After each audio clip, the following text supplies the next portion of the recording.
President Trump speaks with confidence and optimism, signaling what he calls serious negotiations with Iran. His tone sounds calm and reassuring, suggesting that a diplomatic solution may be within reach. He talks about the possibility of an acceptable negotiated outcome, creating the impression that tensions between Washington and Tehran could finally ease.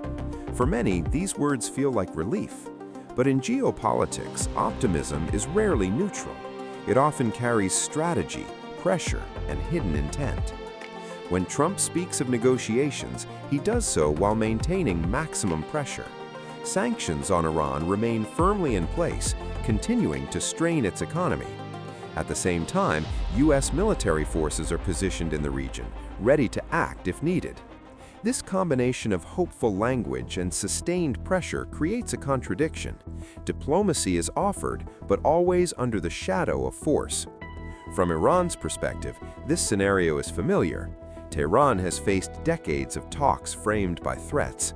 Negotiations under pressure feel less like dialogue and more like an ultimatum. This raises a critical question. Is Trump genuinely trying to avoid conflict or preparing the ground to justify escalation if talks fail? Iran's response quickly removes any illusion of calm. Supreme Leader Ayatollah Ali Khamenei delivers a blunt warning.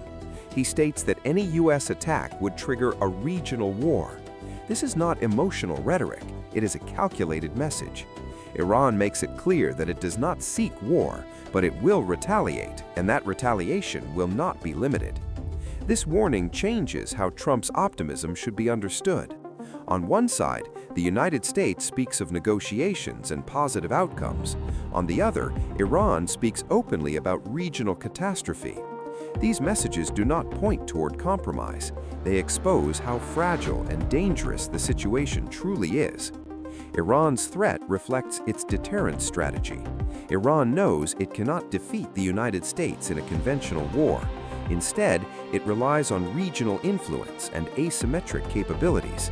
A regional war would not be confined to one battlefield.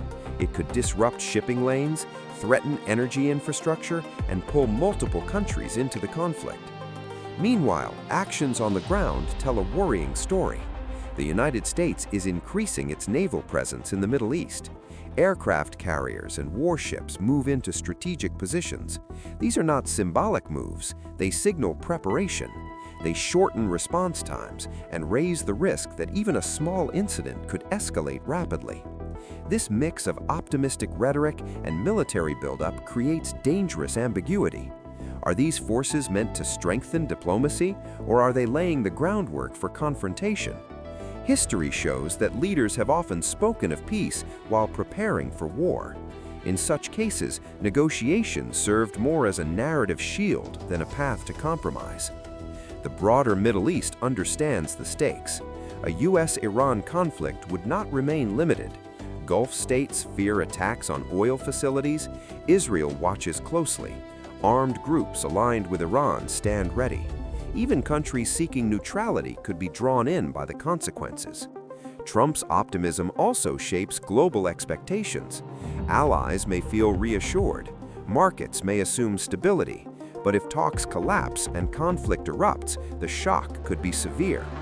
When diplomacy fails after public confidence, escalation feels sudden and uncontrollable. This is where the idea of a trap emerges.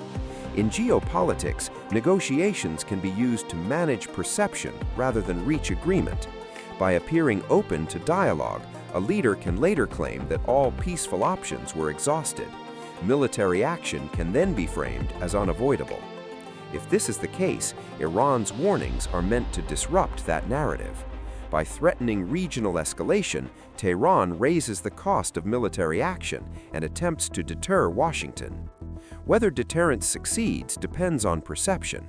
If the U.S. believes Iran is bluffing, the risk of war increases. If Iran misjudges U.S. intentions, its warnings may fail. In this environment, miscalculation becomes the greatest danger. At the center of this crisis is uncertainty. Are negotiations real or merely a pause before escalation? The answer may not come from speeches, but from decisions made under pressure. Iran has made its position clear. It does not seek war, but it will respond decisively if attacked.